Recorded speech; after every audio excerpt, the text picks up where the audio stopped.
Ce sont 3 sommets de calcaire qui dominent les vallons du Mâconnais. Des vignes célèbres dans le monde entier pour le vin blanc qu'elles produisent.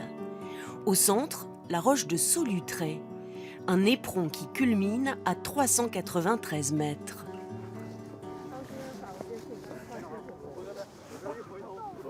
Ici, nous avons environ 200 000 visiteurs chaque année qui viennent du monde entier. Au sommet, justement, après des lycéens chinois, nous croisons quelques promeneurs, dont cette famille venue de Belgique. C'est beau. C'est magnifique la vue ici. Oh, wow.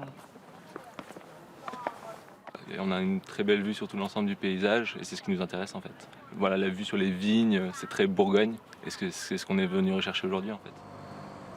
Le paysage et l'histoire aussi, ou plutôt la préhistoire. Il y a 50 000 ans, l'homme de Néandertal vivait ici. On a retrouvé pas mal de dents et de nombreux outils. Les hommes de Solutré de cette époque-là sont les champions de la taille du silex.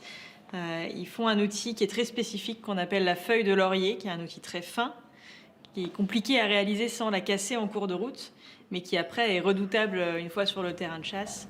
Et voici le genre de scène de chasse qui se déroulait alors au pied de la roche. À l'époque préhistorique, en règle générale, l'animal le plus chassé, c'était le renne. Et à Solutré, nous, on est un site un peu particulier parce que chez nous, l'animal le plus chassé, c'est le cheval.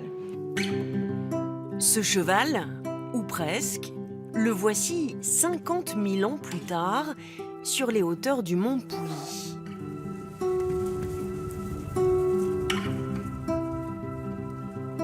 C'est les plus proches parents du cheval qui était chassé à la préhistoire. C'est des chevaux extrêmement rustiques qui sont là uniquement pour pâturer donc, sur les pelouses calcaires. Ouais.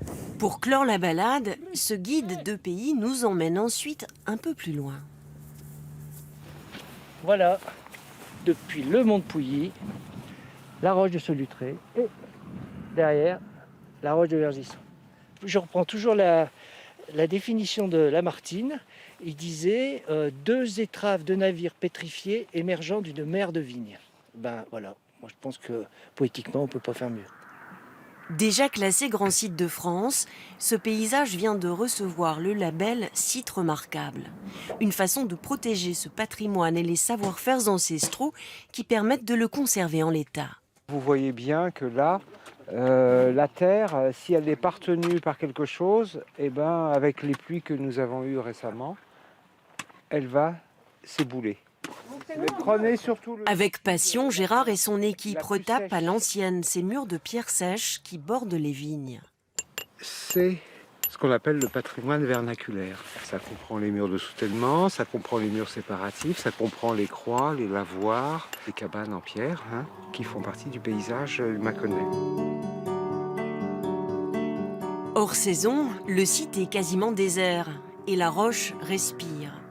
François Mitterrand, qui en avait fait son lieu de pèlerinage, écrivait « De là-haut, j'observe ce qui va, qui vient, ce qui bouge et surtout ce qui ne bouge pas ».